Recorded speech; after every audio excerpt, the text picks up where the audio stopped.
Hello, good morning. There's a duck that's just flown up there. Can you see in the tree? We are in the midst of this coronavirus and it is really... Do you mind? I'm talking. We're in the midst of this coronavirus at the moment and at the moment it's March 17 and Lord knows by the time I've edited this where everything will be, but for now I just know that my little community are all just trying to stay normal, stay positive, look after everybody, watch out for everybody and just take every precaution that we can so as to not put ourselves at risk. So for the time being I'm doing all my sessions outside with my clients. The rest of my clients are all online so they're not affected, but I am really busy at the moment rewriting a load of programs so everyone can do their home workouts, so that's going to be me for the next few days. I was going to film my own workout to put onto YouTube for you all. Oh, okay duck, I know you're there. Really noisy duck. Some of my clients really wanted to get involved today and they've all asked if I could film their workouts and put them together to give you all some different ideas and inspiration. So why not? Let's do that. So today I've trained two clients of mine. One is the local GP around here if you're in the Windsor area. We'll need equipment for this, but I'm going to put everything in the description box below for you. And then I have my client Vicky, who's a writer, and she wanted to also share her workout with you. And then what I wanted to do today was also put together my own workout, which is just body weight. So if you have absolutely no access to equipment, then you can have a go. Sorry, it's a bit stop and start here because in Windsor we're under the flight path, so the planes go past all the time. Oh, I'm in a rush. I'm just going to have to film this anyway, even though the plane's going over the top. Oh, a cyclist is coming. Joy. Good, why not? Seeing everybody out and about. Yay, hang on. Oh, spin you around this way.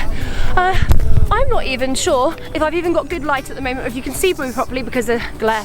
Anyway, where was I? Yes, so even if you have no equipment at home and you have been asked to self-isolate, I want to show you something that you can do if you've got no access to any equipment whatsoever. So for my part of the workout, we are going to do absolutely no equipment, just body weight, but I am going to be using the resources around me so I can see a couple of benches, a couple of steps, climbs, walls, pathways, that kind of thing. So with that being said, let's get into the video. Alright, welcome to the voiceover. We're going to kick off the first session with my own session, which is just body weight only. I do usually do quite an extensive warm-up, but since we're going to be going through 3 workouts, for the sake of time, I'm just going to take you through one warm-up exercise, which is reverse lunges. I prefer doing reverse lunges to forward lunges as I feel that I can stabilise a lot more, I can feel my glutes a lot more, and it just takes a little bit of pressure off the knees. Make sure as you're coming backwards that the static leg is staying shin vertical, meaning that your heel and your knee are in line with each other and you're driving up through your heel to return to the top of the movement.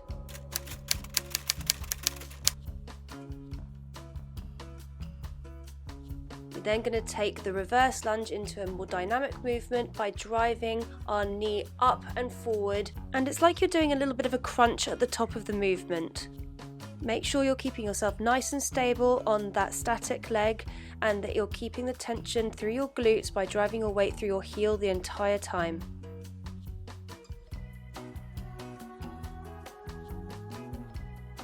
You're then going to move on to alternating hip thrust marches. We're trying to keep this quite glute specific, so again you're making sure that you're driving off of your heels and you're making sure that you're keeping yourself shin vertical, meaning the knee is in line with the heel. You really want to make sure that you're squeezing your glutes all the way through to the top of the movement. You can even add a little pause at the top of the movement. Don't let your head flail backwards, you want to keep yourself tucked under with your chin, so it's like you're trying to drive your chin towards your chest. This helps keep the spine neutral. We're then going to move into standing adductors. This is actually harder than it looks because it's all about maintaining stability and balance. You can touch down between each adduction, but I prefer to try and keep balanced on my static leg the whole time. If you need a little bit of stability, what you can do is push your leg right up against the bench, so that adds some extra support, or you can stand away from the bench and just rely on all your small stabilizing muscles to help keep you upright. A good little tip is to actually sometimes rotate the toe in slightly, so you'll get a bit more glute activation.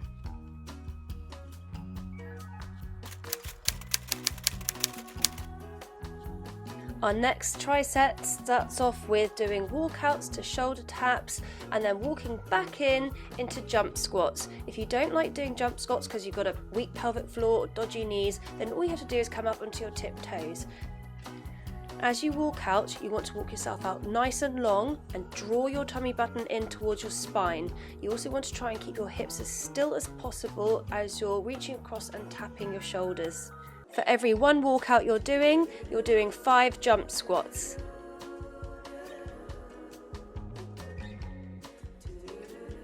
Straight down and into narrow stance push-ups. By going more narrow with your arms, you're going to be recruiting a lot more work from the triceps, but it is typically harder to do than a wider stance push-up. So if you can't manage them with good form, then just drop to your knees and then drive your chest right down to the floor. You want to make sure that you're keeping your elbows in line with your hands. Once you've done as many as you can, then you're going to take it into commandos or walking planks. And again, you'll try to keep yourself as still as possible. Really draw your tummy button up into your spine, squeeze your glutes, keep yourself as still as possible, and you're just alternating from side to side, putting your hand right underneath you to push yourself up into a extended plank position. I then ran down to the river and I took it into alternating jump squats. Just to create a little bit of variation, I took it into a rotation. You don't have to do this movement with a jump at all. You can keep yourself low in the movement as you rotate yourself around, and it'll be more like a static split stance squat position. But by all means, take it into a bit more of a dynamic movement by adding a small jump into it. I really like this movement for just getting a little bit of quad burn, and also it does keep my glutes firing all the way through. Moving into the final set, we're starting off with doing froggy pumps. These are a great glute exercise and can be fantastic for really trying to fire up stubborn glutes. Lie yourself into a floor bridge position and actually let your legs flop out and rotate onto the outside of your ankles. I pull my chin up so as to keep my spine more neutral, but it is fine to leave your head flat on the floor, and all you're doing is squeezing up as hard as you can and then coming down. I'm working a little bit quickly here because I was doing it as part of a circuit, but I do recommend that you slow this movement down and really concentrate that mind to muscle connection by squeezing your glutes hard. Taking it straight into an elevated plank with a knee tuck. Again, you want to squeeze your tummy button right into your spine. You're trying to keep yourself as still as possible in that elevated plank position, and you're just driving your knee from side to side. I'm intending to try and touch my elbow each time with my opposite knee. These are a nice move to superset with the froggy pumps because these ones can be a little bit hip flexor dominant, so the froggy pumps just make sure that you're keeping your glutes fired the whole time through.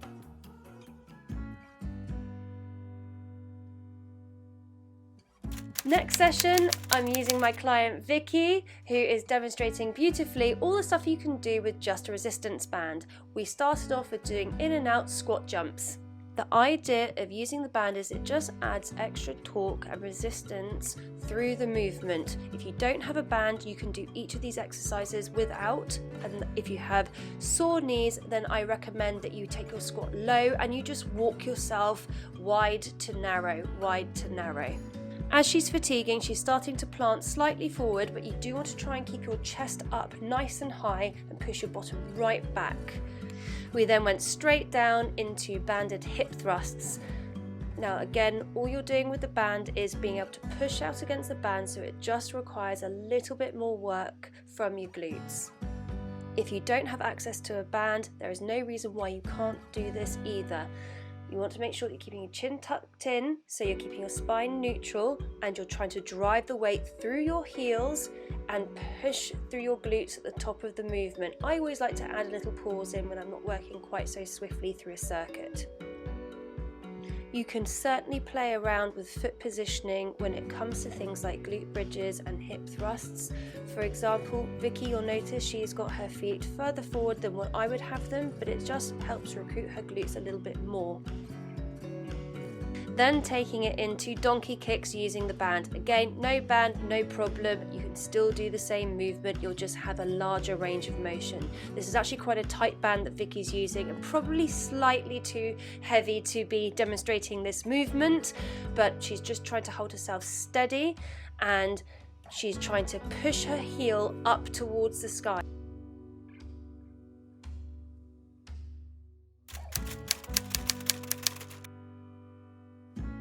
Moving into a single arm clean to 3 times shoulder press. You do not have to use a kettlebell for this movement. A dumbbell is just as fine and you can replicate the movement. You would just take it from a squat to a curl into a 3-time press at the top. The trick with pressing overhead when it comes to working with the kettlebell is to keep it closer to your head. You don't want to let your arms drift out too far to the side. You want to keep everything in a nice straight line. Glutes tight at the top of the movement. This is regardless of whether you're working with a kettlebell or a dumbbell. Vicky's shoulders were getting pretty tired by this point, so we ended up having to change the lateral raises because they were a little bit too heavy into upright rows.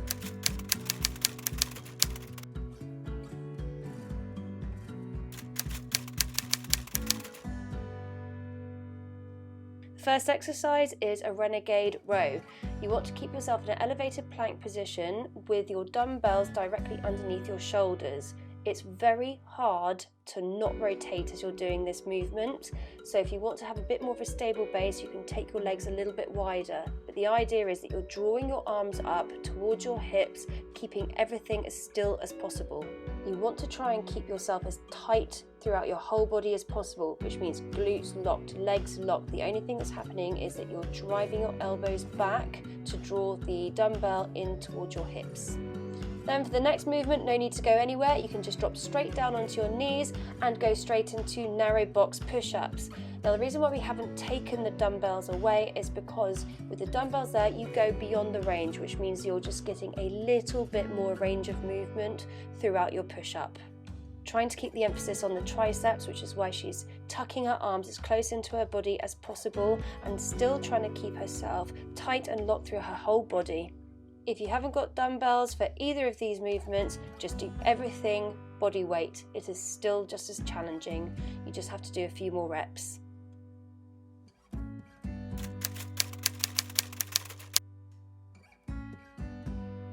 Walking lunges with a bicep curl. Same principle applies for all lunges where you're trying to keep yourself shin vertical with the front leg, which means that the weight is going through your heel. You're trying to really push the heel into the floor, almost like kind of trying to squash chewing gum or nail into the floor, and drag yourself upwards for maximum glute engagement. Then at the bottom of the movement, all you're doing is you're taking your dumbbells into a curl.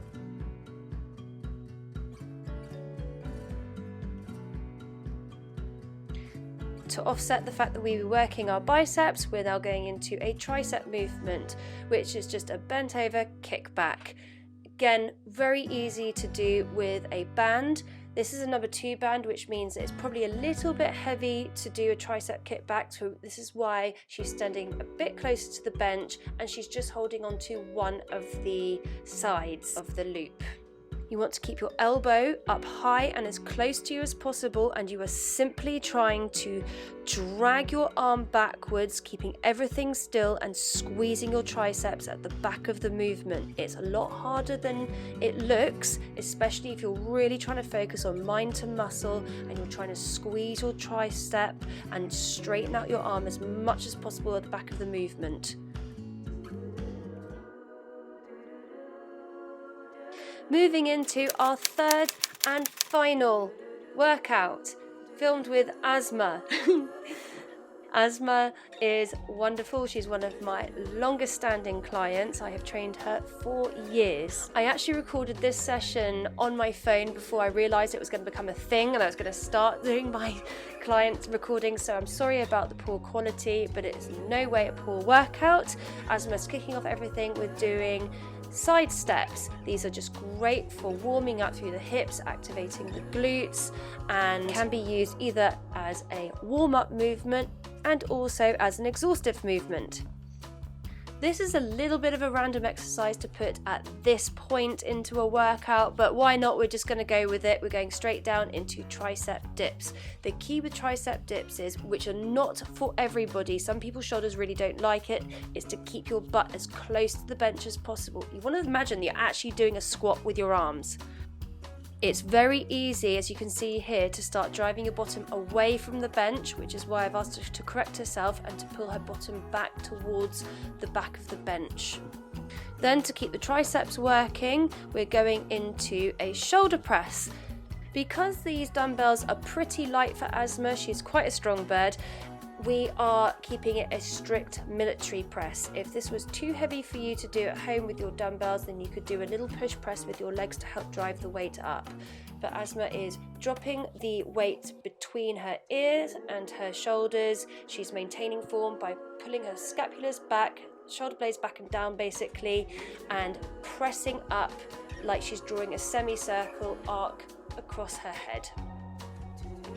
At no point is she dropping the weight or losing control of the weight. She's keeping the tension on through both portions of the movement. She's being sure to stand with her glutes tight at the top, drawing her tummy button in, and pay no attention to the fact she's wearing a band. It's only on there so she didn't have to keep on taking it on and off again. It does nothing for this movement.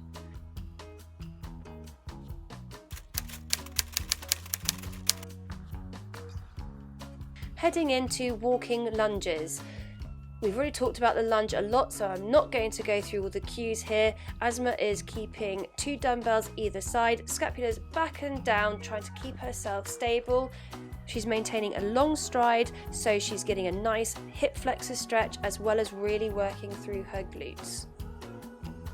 Moving into single leg Romanian deadlifts. These are still single legged even though both legs are on the floor. The back leg is only there to support her. You can do this movement with a band, you can do this movement with a dumbbell, you can do it just with reaching down with your hand. The front leg is staying nice and soft. There's only enough bend in the knee that she can maintain a nice neutral spine, drive her bottom backwards, dropping the kettlebell to the floor, keeping it in line with her front leg. And then she's returning to the top of the movement by squeezing her bottom and letting her hip drive the weight up.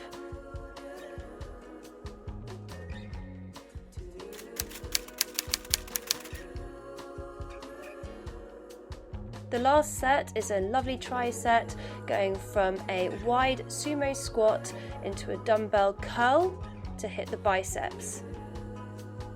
She's sitting her weight back right into her heels as she's squatting down. Because it's a squat, she is moving both her hips and her knees together, but the emphasis is still pushing her weight through her heels, pushing her knees outwards. As she comes to the top of the movement, she's just taking it up into a simple bicep curl. Coming straight down into an elevated, wide push-up.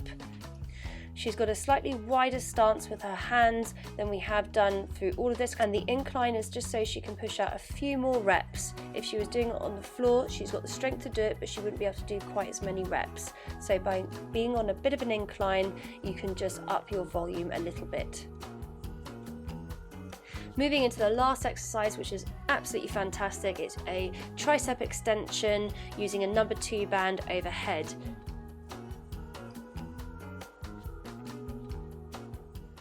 And that's the end of these 3 workouts. I really hope you enjoyed them. I really also enjoyed showing you a couple of my clients through some of their movements.